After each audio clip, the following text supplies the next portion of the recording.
Ladies and gentlemen, good day and welcome to the Supriya Lifescience Limited Q3 FY2025 earnings conference call.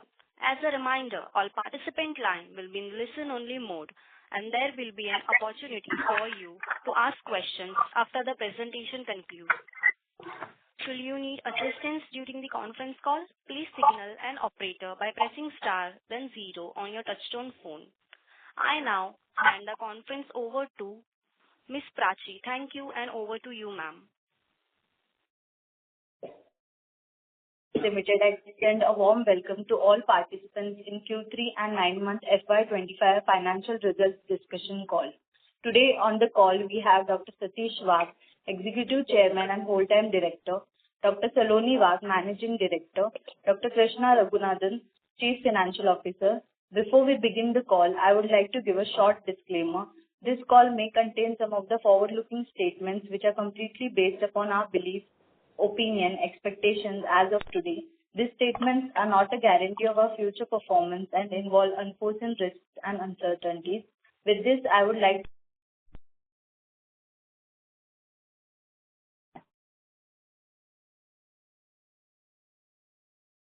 Prachi, are you there? Hello? Are we disconnected? Hello. Are you able to hear us? Prachi, ma'am? Yes. Yeah, Dr. Satish Wagh, you can continue. Yes, you can start. Good afternoon and warm welcome to all the participants. Thank you for joining us today to discuss the Q3 and 9 months financial year 25 results of Supriya Lifescience Limited. To take us through the results and answers to our questions, along with me are Dr. Saloni Wagh, Managing Director, Mr. Krishna Raghunathan, Chief Financial Officer, and our investor relation team, Oriental Capital. I hope you have had the opportunity to review the financial results and investor presentation, which have been uploaded on the stock exchanges and our company website. It gives me an immense pride to share that Supriya Lifescience has delivered another quarter of outstanding performance, maintaining our strong growth momentum at Q3 financial year 25. Revenue from operations grew by an impressive 33% year on year to approximately rupees 186 crore, driven by robust demand across our product portfolio. Our operational efficiency and strategic focus on high-margin niche products have translated into exceptional EBITDA margin of 35.5% and a PAT margin of 25%. These results reflect our unwavering and commitment to operational excellence and disciplined execution. Supriya Lifescience continues to be a well-established leader in API manufacturing, specializing in differentiated value-added products with limited competition. Our fully backward integrated business model spanning therapy areas such as anesthetics, anti-asthmatic, antihistamine, decongestion, and anti-gout gives us a distinct advantage in ensuring supply chain security and cost efficiency. We are continuously expanding our portfolio with new and critical molecules and strengthening our presence in regulated markets. Looking ahead, we remain on track to launch new products in such therapeutic segments, including anti-stimulants, anesthetics, and anti-anxiety and anti-diabetic, to meet growing market demand. This quarter, exports contributed 85% of our total revenue, up from 74% in the same period last year, reflecting our increasing penetration into regulated markets that command premium pricing. The LATAM region, in particular, has demonstrated remarkable growth, contributing 21% of the revenue this quarter compared to 8% in the corresponding quarter last year. Additionally, we are witnessing strong traction in the North America and Africa for our key products. Further advancing our global expansion strategy, our transformation from a generic OTC provider to an innovative leader in regulated and high-margin markets built on the trust of our diverse customer base of our 1,500 clients across 120 countries. During the quarter, we achieved significant milestone by commissioning the Module E block at our Lote Parshuram facility, adding 335 KLPD to our capacity and taking the total capacity to over 1,000 KLPD. Our facilities are approved by major regulatory bodies, including US FDA, Health Canada, EDQM, Anvisa, TGA Australia, etc., which positions us strongly in a market where supply chain security and GMP compliance are paramount. We are also capitalizing on the China One policy by launching products that reduce the dependence of China and leveraging our new formulations and R&D facility in Ambernath.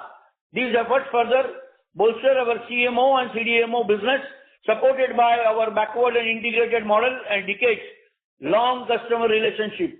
We remain confident in achieving our revenue growth guidance of 20% while maintaining strong margins. Our long-term goal of doubling revenue to 1,000 crore by financial year 27 remains firmly on track, supported by the expansion of existing molecules in the regulated market and robust pipeline of new products.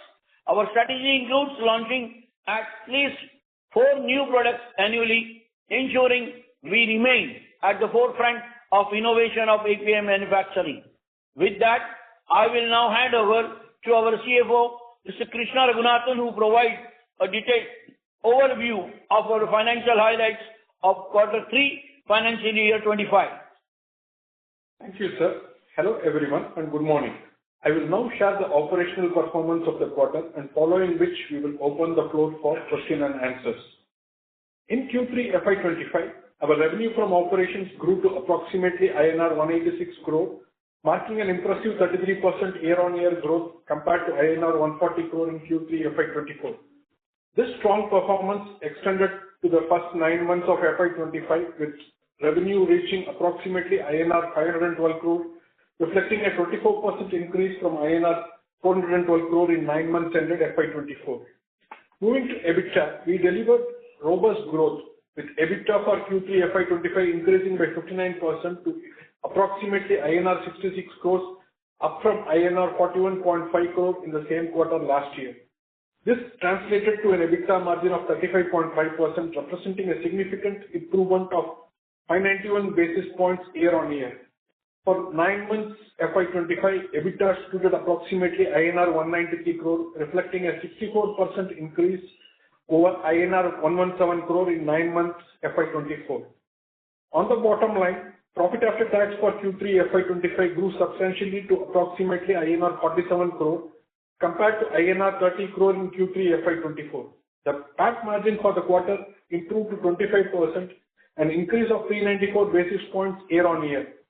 For 9 months FY25, PAT reached INR 137.5 crore, a 67% increase from INR 82 crore in 9 months FY24, with PAT margins improving to 27%, up 691 basis points from the corresponding period last year. Our capital expenditure for 9 months FY25 amounted to INR 110 crore compared to INR 97 crore during the same period last year. For the full year, we expect capex to close around INR 120 to 130 crore, primarily directed towards the refurbishment of Block A, B, and C at our Lote facility and development at Ambernath plant. We have invested a total of INR 125 crore in the newly inaugurated Module E manufacturing block, which is expected to achieve its peak revenue contribution by FY27. On the operational efficiency front, our working capital days have improved to 124 in Q3 FY25 compared to 134 days in the same quarter last year. We have maintained a strong financial position with a debt-to-equity ratio of 0.01, adopting a conservative approach to borrowing by utilizing only letter of credit and bank guarantees without tapping into working capital limits. With that, I conclude my remarks and open the floor for questions. Thank you. Thank you very much. We will now begin the question and answer session. Anyone who wishes to ask a question may press star and one on the touchtone telephone.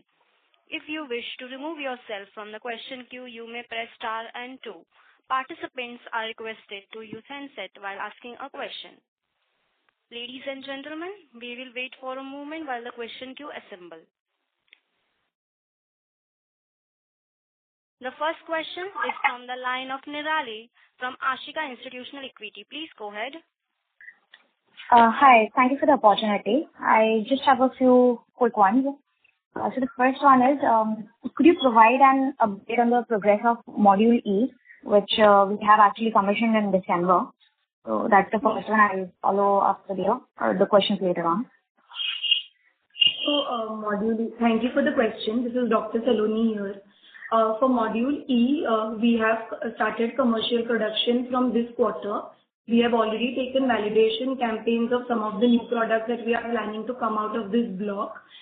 We expect the commercial production to begin full-fledged in the upcoming quarters, but already commercial production for validation batches has started.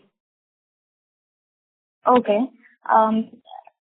The second one is that in the previous call, you had mentioned that we have some 3 to 4 opportunities on the advanced intermediate and the API side.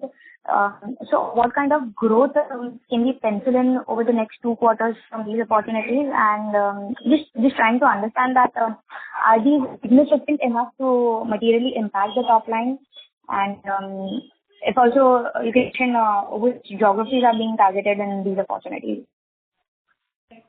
So yes, we do have a lot of opportunities in advanced intermediate as well as API space in contract manufacturing. However, these opportunities are currently at negotiation stage or at contract signing stage. So we do not expect any top line generation from these, at least for the next couple of quarters. You will only be able to see the impact of these on the revenue in FY27. On the whole, as CMO, including the current opportunities what we have and the new opportunities which are there in our pipeline, we expect in FY27 CMO to contribute closer to 20% of the total revenue. So none of the advanced intermediate opportunities we are witnessing in FY26, right? No, we will not be able to, because any contract manufacturing opportunity takes minimum 2 to 3 years to start giving commercial revenue. Okay, understood. And just last one, have you secured the FSSAI license for the whey protein project? How are we progressing on this? And just specifically on the whey protein project, what's the next trigger? Yes, actually we have a very good news on that front. Just last week we have already received our FSSAI license, and now we are going all out in the market. Our marketing partner has already contacted a lot of large distributors of whey protein. So we are actually expecting some revenue contribution happening in FY26 from the whey protein project. How much I will not be able to tell at this point, because this is a completely new product which is getting planned to launch in the market. So the volumes depend on what kind of traction the end product gets in the market. But we are very hopeful because the product is extremely novel. It has shown great benefit in the whey protein market. It's a differentiated product which has not happened in the last many years in this space. So we are very confident now that we have the FSSAI license. We will start getting good revenues from this opportunity in FY26 itself. That is fantastic. Congratulations on that. Yeah, that's it. Thanks. Thank you. The next question is from the line of Aditya Pal from MSC Capital Partner. Please go ahead, sir. Hi. Thank you so much. Congratulations on this. Hey, Aditya, we are not able to hear you well. Can you be a bit louder and can you put your background something on mute, please? Better now? Yeah, now it's better. Yeah. So first of all, many congratulations to the management. Fantastic set of results. Wanted to quickly understand. So there was a slight decrease in gross margins when we look in quarter-on-quarter basis. So wanted to understand that even though we saw an increase in revenue contribution from our backward integrated products, is this a purely product mix thing, or because there's some geographical color to it as well? And what is the gross margin that one should work with? So, Aditya, we never guide on gross margins, so I will not be able to give any guidance even today on gross margins. On EBITDA margin, yes, I can guide, and the EBITDA margin is a product of the geographic and product mix. So depending on what product is moving in which geography, there could be an impact on the EBITDA margin quarter on quarter. But for this financial year, I'm not guiding anything for quarter four, but for the full financial year, we would like to guide a EBITDA margin of 34 to 36%. Understood. But Saloni, if you can just help me understand that a decline in gross margin this quarter was because I'm seeing that revenue from our backward integrated products quarter-on-quarter increased from 74% Q2 and 77% this quarter. So just for my knowledge, how do I look at it? What do I try to infer out of it? Like I said, I will not be able to comment much on the gross margin. We never have in the past also, and we would like to, moving forward also, not give any comments on the gross margin. Any questions around the EBITDA, definitely I can answer those. All right. So export share this quarter was 85%. What would the regulated share be this quarter compared to last quarter? Same quarter last period. So this quarter, I think we are closer to almost 45% is coming from the regulated markets, closer to 45%. And if we look at the same quarter last year, it would be somewhere less than or closer to 40%. So yes, there is definitely an increase in the regulatory market share contribution. And for this quarter specifically, I would like to highlight that LATAM has really demonstrated good growth because for the same quarter last year, we did only about 8% of the total revenue from LATAM markets. But as we have said in the past calls also, we have actively registered a lot of our existing products there. We already have approval on 10 DMFs from CADIFA. So I think that is now showing revenue generation. And LATAM this quarter has contributed almost 21% to our total revenue. So I think the major growth on this quarter in regulated markets has come from LATAM. Understood. Just last question before I come back in the queue. Thinking a bit longer term, 2 to 3 years out now. So we have a couple of land parcels. So Dr. Wagh had already explained about what is the plan with Patalganga land parcel. But the other 2 land parcels, right? One that we are going to use for backward integrated, and there's another land parcel. So what is the strategy of utilizing this? What is the roadmap? What is the capex that we are planning to do? And secondly, if we are planning to produce a final product, we'll also need to get it. We will also need to think about the regulatory timelines as well. If you can help me just understand that aspect. So one of the land parcels we are already utilizing, like you rightly said, for backward integration. We are producing N-2 stage of a lot of our existing products from this site. But in the next couple of quarters, we will be refurbishing this site, and it could be potentially used for some of the advanced intermediate API CMO opportunities that we are getting, because there we have the capability of designing the facility as per the requirement of the project. The other land parcel, which is actually very close to our existing facility, which is the A21 land, that we will be utilizing for the whey protein opportunity, because the whey protein volumes in the future could be significantly higher. So that would be done from that, as well as for warehousing activities, because all our existing products are growing. We are adding new products in the basket. So we will run out of warehousing capacity from the current site. So the A21 plot will be predominantly used for whey protein volume scale up, as well as warehouses for the existing, set of products and the new products which we will be launching. Understood. Thank you so much, and wishing you and the team all the very best. Thank you so much. Thank you very much. The next question is from the line of Charvin from Share India. Please go ahead. Hello. Good morning. Hello. Yes, good morning. Yeah. This is Unnati Bhavekar from Share India. I have 2 questions. Could the average selling price of ketamine or anesthetic products will be higher than that of antihistamine or vitamins? Or how is the pricing trend for ketamine vis-a-vis antihistamine products? That is the first question. Unnati, sorry, we will not be able to talk anything product-wise. But could you just give a general sense of how is the trend, whether it is positive or... We have never spoken anything product specific, and we don't intend to do that in the near future as well. We will only guide therapy-wise, so we'll not be able to give any guidance on any specific product. So could I reformulate this question? So anesthetic products will be a better price compared to antihistamine or vitamins, is it? No, it is nothing like that, because for us, anesthetic basket is multiple products. It's not just one product. It is at least a set of 8-9 products. Again, it only purely depends on the product, the regulatory market where it is going. So there are many antihistamines or anti-allergic products which could be higher priced than some of our anesthetic products as well. So it is very product specific. Okay. Madam, all these products, to understand, we have almost spent our 40 years of life. So we'll not be able to disclose anything unless and until we are confident about that, and we will do that for ourselves, the product selections and all. We cannot disclose with anybody. Okay, sure. So in case of Latin America, the contribution has increased considerably in this quarter to about 21% of the total revenue.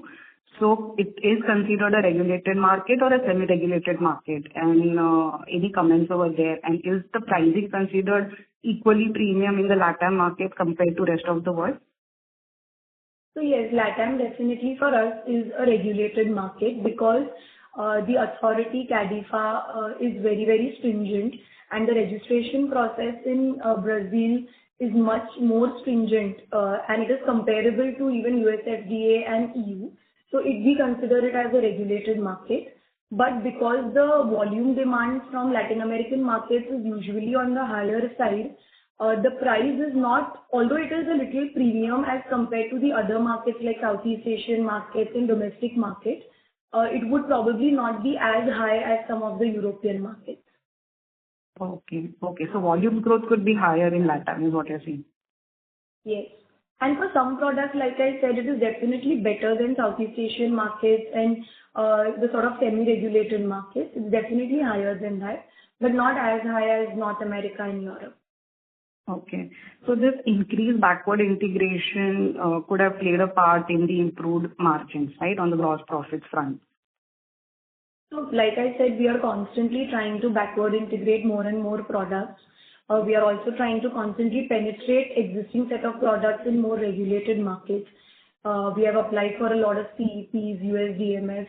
So margin, like I said, EBITDA margin is given by two things. One is the backward integration, which we focus on, which tries to bring our cost down. And the other is penetration into regulated market where we get better average selling price. So we are constantly trying to improve our margin. Okay. So you had earlier guided that second half of 25 is going to be a little weaker for non-anesthetic products.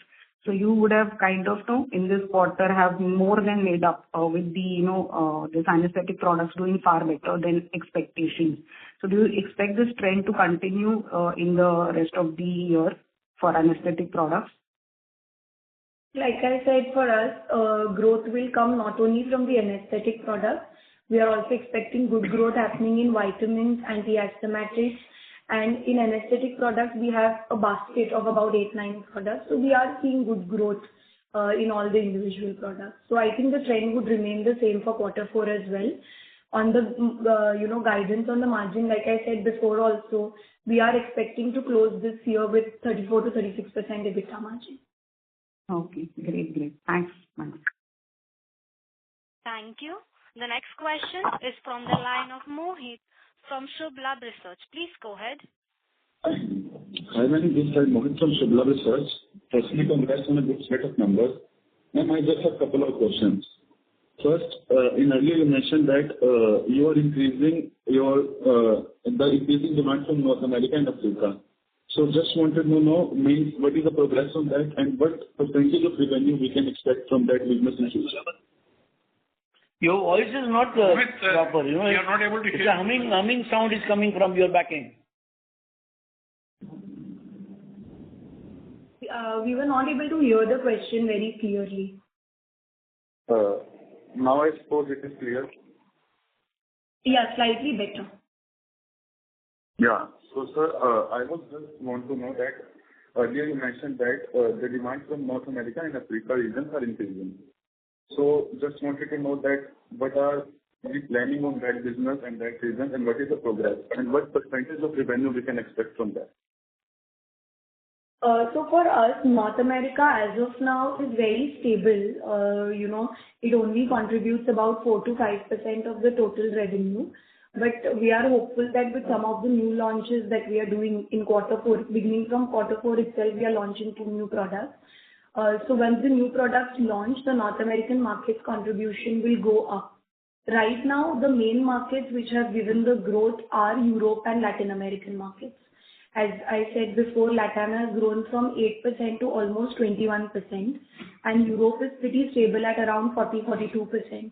So these are the 2 main markets which have given us the growth. But in due course, with the new launches, I'm sure that North American markets would also scale up. Okay, ma'am. And then my second question is, like, we are backward integrating. So, yes, what percentage we can expand towards backward integration? And in what therapeutic areas we are planning for backward integration, except anti-anesthetics or antihistamine? So, backward integration we do as a concept across all products. It is not limited to any particular therapy. Whenever a product reaches a certain volume threshold, we definitely move that product towards backward integration. Sometimes it is not possible to have backward integration from day one, but we have that vision that yes, once this product has reached this volume, we will have a fully backward integrated product. Today, backward integrated products are almost contributing to 77% of our total revenue, and we intend to, keep that trend upwards. We want to grow that trend, and we would like to have a fully backward integrated basket. Okay, ma'am. Thank you, ma'am, and good luck for the future. Thank you so much. Thank you. Participants are requested to press star and 1 on the touchtone telephone to ask a question. The next question is from the line of Sahil from MNS Associate. Please go ahead. Hi, good morning. Am I audible? Yeah. Yeah. I had a couple of questions. Sir, how do you view our CMO, CDMO potential, particularly in leveraging the China Plus One strategy? So yes, we see a lot of opportunity there because we are one of those manufacturers who has a very strong regulatory and manufacturing background. We have a site which is approved multiple times by US FDA, by EU GMP, by Health Canada. More than 30 regulatory authorities over the globe have already approved our site. So we are very strong when it comes to regulatory, EHS and all these aspects. So any company who has that strong track record in EHS, regulatory, manufacturing quality will stand to get a lot of benefit from this China Plus One strategy. Because a lot of the global customers are now looking for manufacturers who can give them high quality products, and there is a supply chain stability. And because we have a backward integrated model and we do not buy any advanced intermediates from outside, we have a very, very robust supply chain. So we are getting a lot of opportunities in API and advanced intermediate space. Okay. And my next question is, are there specific regions or therapeutic segments where you see untapped opportunities for Supriya Life Sciences to explore? Yes. So like I said, we are adding new therapies in our product portfolio. Like we are adding anti-anxiety, we are adding anti-diabetics. Even in the anesthetic portfolio itself, we are adding at least 4 new products. So there is a lot of area for us to grow. In fact, in the last couple of quarters only, we have strengthened our R&D. So now our R&D is up and running and we can churn out at least 3 to 4 new products every year. So you can expect new product launches from us beginning this quarter 4 itself of this financial year. Every quarter you can expect at least 1 new product launch happening. That surely sounds promising. That's it from my side. And one more Thank you and all the best. one more therapy I missed out is we are also going into contrast media. So we are also launching 2-3 APIs in contrast media. So that is another therapy what we are adding. Okay. Thank you, ma'am, for the detailed response. Thank you. The next question is from the line of Tushar from MK Ventures. Please go ahead. Yeah. Thank you so much for the opportunity. Congratulations to the management for delivering a good set of numbers. Ma'am, first of all, just to the previous participant, you mentioned about contrast media. Maybe you could, explain that a bit more, some more qualitative comments around that. What's the size of opportunity? What are the products you're looking at, and how soon, what timelines are we looking at? So, in contrast media, we found a lot of opportunity where the manufacturing is very, very concentrated, and there are only 1 or 2 manufacturers globally who are catering to the demand. The demand for contrast media products is growing because surgeries are on rise. So definitely the growth is there in these kind of products. We are working on 2 or 3 products in this area. While at this point I will not be able to disclose the name of the product, but we are expecting to launch our first product of contrast media in Q2 of next financial year. The volume is definitely very, very large globally, and these products are also value-wise also they are very large globally. So we can expect by FY27 contrast media products to be large contributors to our revenue. But around Q1 of next year we'll be able to disclose more details on this. Ma'am, secondly, formulation opportunity at Ambernath that you're working on, you had highlighted a bit more about that in previous quarters. Maybe if you can explain the status of that product. Also, what else is being planned at Ambernath now that the site is almost up? So the Ambernath site is almost ready. We are expecting to start production in this site from Q1 of next financial year. We are initially focusing on liquid inhalation. That is going to be phase 1 for us. The liquid inhalation line is already set up, and we are getting good traction for that because, like I said, for this line of products also the manufacturing is very, very concentrated, and globally the demand is catered by only 1 or 2 players. Ambernath facility is going to be a pure CMO site on finished formulations. We are not intending to come up with our own brand. This is just to cater to the demand of regulated markets. Like I said, liquid inhalations line is phase 1. Q1 we will start production, and you can actually expect revenue generation happening from the Ambernath site in Q4 of this financial year. Once phase 1 is done, we are also planning tablets and capsules as phase 2. We have already set up the line, but the demand and everything we will be able to give guidance in the next coming quarters. Ma'am, would you also like to highlight a bit more about some of the upcoming CDMO opportunities? You mentioned that we are working on a few projects. Any more qualitative details that you can highlight on that? So yes, we are working on 2-3 opportunities which are very similar to the DSM Firmenich opportunity that we have, where we have APIs and advanced intermediate demand from some multinational customers. The contracts with these customers are already signed, and we are now catering to their validation volumes. The individual contribution of these products might not be very large, but still they are to the tune of around 25-30 crores individually, and we are discussing 2-3 such opportunities. I think in the next financial year, at least 2 of these we will be able to commercialize. Again, like I said before, we'll be able to disclose the name of the customer probably in Q1 of the next financial year. Got it, ma'am. On the DSM project itself, what's the update, status update? We are supplying our first commercial quantity to them in Q4, approximately 5 to 10 metric tons their demand. So we have already started. The production is ongoing right now, and in Q4 you will see some sales happening to DSM. We already have a firm forecast from them for the next financial year, which is very, very encouraging. We have got about 25-30 metric ton of forecast from them. So the project is moving really well, and we are on target of taking it to full potential by FY27. Thank you, ma'am. One last question from my side. North America is still low single digits for us.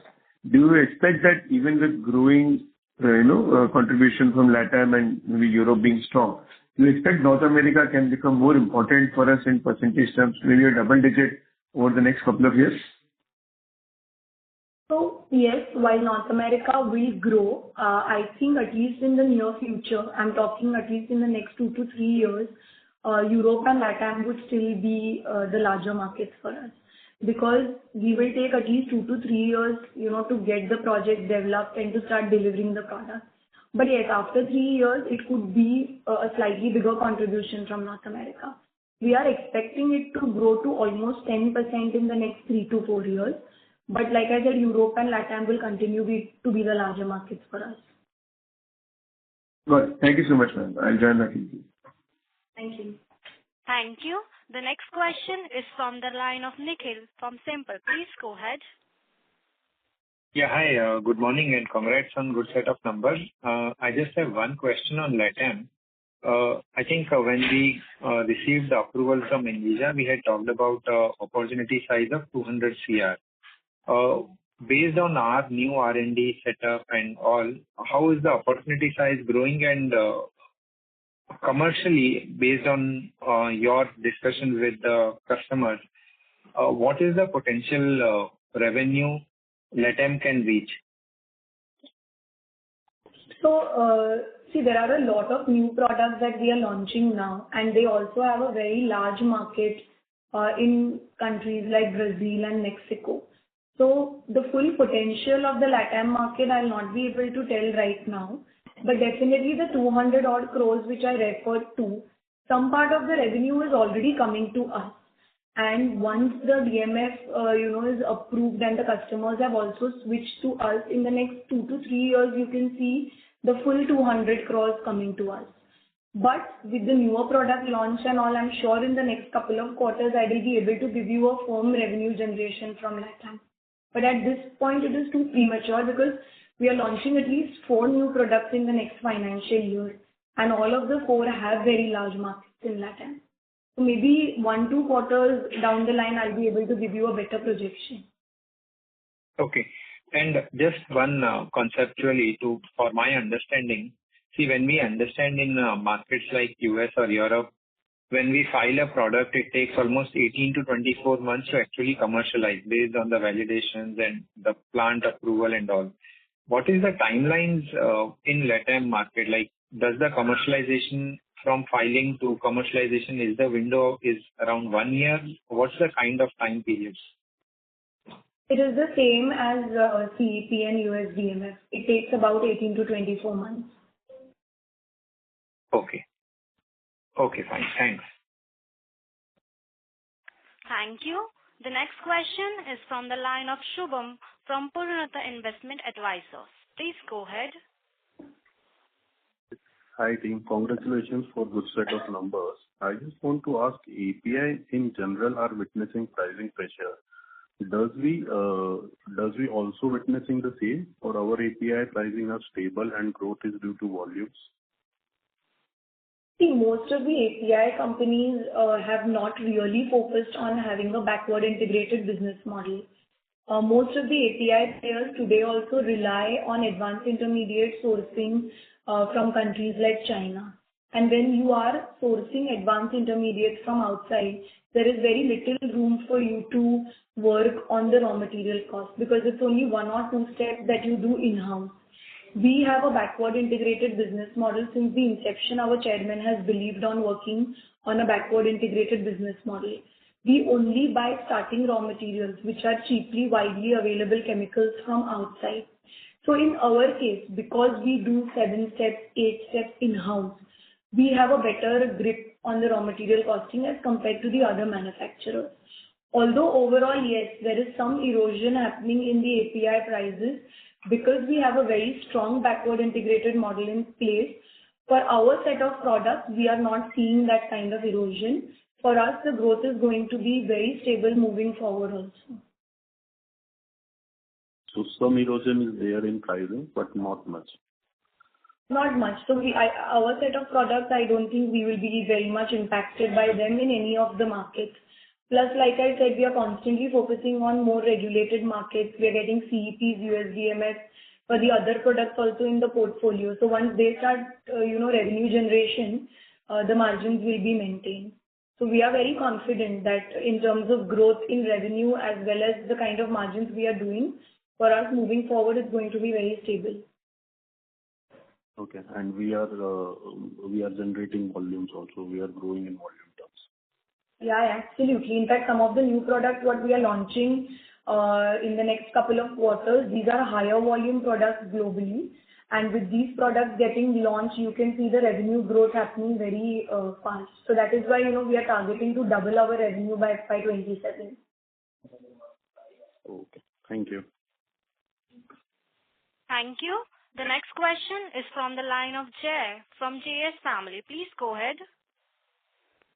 Hello. Hi, am I audible? Yes, you're audible. Hi. Congratulations for a good set. I just want to know more about the contrast media intermediates. I agree you will not talk more about the product. But can you at least talk about what kind of chemistry you are pursuing? Because there are majorly two chemistries, gadolinium and iodine.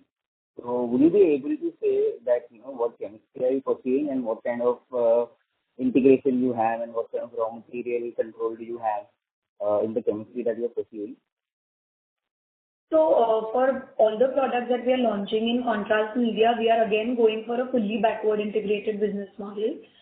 We are actually, our R&D themselves have developed the product end to end. So we are not going to outsource any advanced intermediates from outside. We will be making our own advanced intermediates. We have been able to find alternate process where we are able to sort of bypass that iodine usage. So we are very confident that once these products commercialize, we'll be able to start getting good traction. And we don't intend to be in advanced intermediates. We are planning to go all the way up to the API level. And we are getting good traction from a lot of regulated customers. And we are very confident that after launching, we'll be able to convert customers very fast. Okay. So now that you've said that you will be able to bypass the iodine usage, so can you please tell me that what kind of then the waste recycle or solvent recovery would you have in the chemistry that you're pursuing? Would we be able to get all the solvent back in the chemistry that you are pursuing? Yes, definitely. I think whenever we work on a process, and because we are very strong when it comes to the solvent recovery, manufacturing, EHS aspect of things, the process which has been designed is considering solvent recovery. And it's too premature right now to talk because the product is just out of R&D and in validation stage. So once we complete validation and we take up commercial batches, we would be in a better position to comment. But whenever the process is developed, it is developed with a full backward integrated model, taking into account all the solvent recovery aspects as well. And my submission will be, my submission will be for you, just listen carefully. We have to make everything at our plant. If you keep on buying from China, you are aware the product which you buy from China is from a non-GMP plant. Will you continue with that with the regulatory departments? Not at all. So that is why if I keep on buying the N-1, N-2 from China, and if they are coming from the non-GMP plant, my business is finished. So that is why I have decided 20 years back that everything what we manufacture, slow and steady, but we will manufacture everything in our plant from the basics. That's the attitude and that's the style we are working. I hope you understand that. Yes, sir, certainly. Thank you so much for the clarity and the detailed answer. All the best for the future. Thank you. Thank you very much. In the interest of the time, that was the last question. On behalf of Supriya Lifescience Limited, that concludes this conference. Thank you for joining us, and you may now disconnect your lines.